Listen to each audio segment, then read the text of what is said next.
आप सुन रहे हैं ABM भोजपुरी को।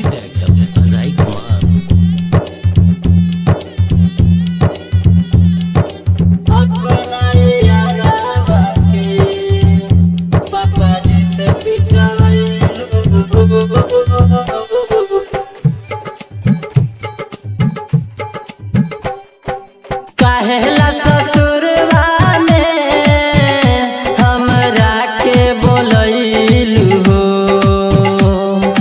काहेला ससुरवा में हमरा के बोलैलू हो।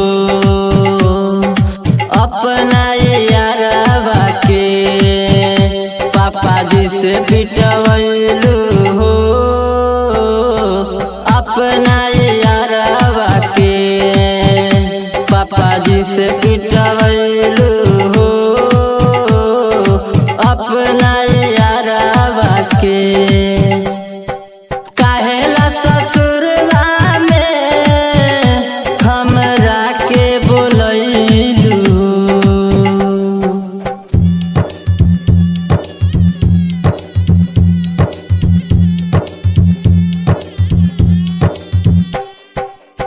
प्यार करके हमरा से कैल बदनाम हो, सीधा साधा यारवा के ले लुत जान हो।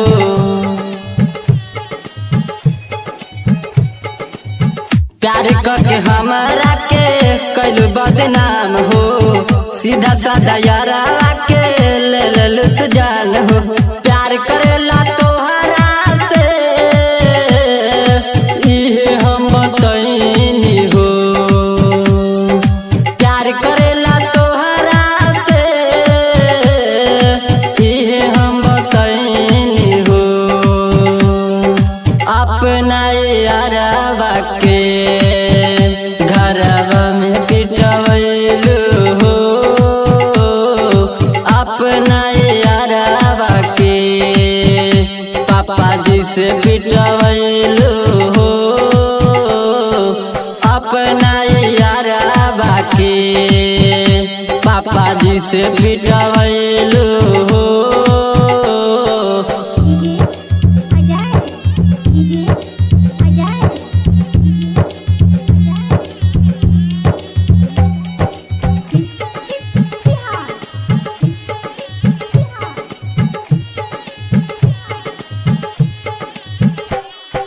काहेला ससुरवा में हमरा के बोलैलू हो।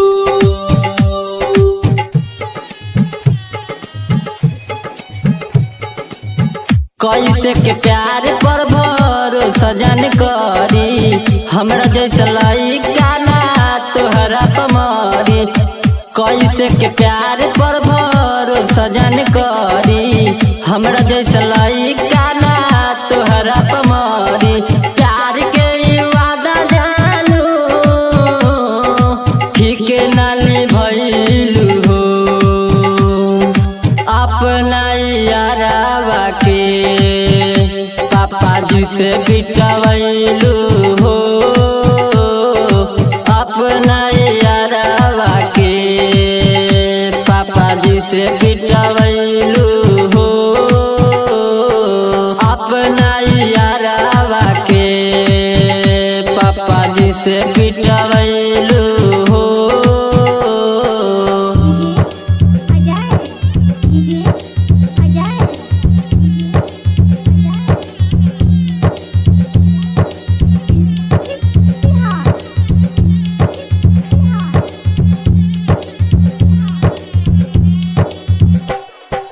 काहेला ससुरवा में हमरा के बोलैलू हो।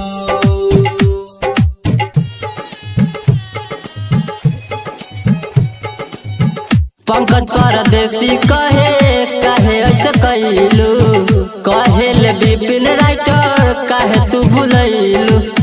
पंकज परदेसी कहे काहे ऐसा कैलू, कहेले विपिन राइटर काहे तू भुलैलू। खुशी देख के हमरा के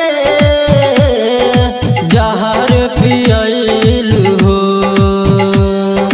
अपना यारवा के पापा जी से पिटवैलू हो अपना यारवा के पापा जी से पिटवैलू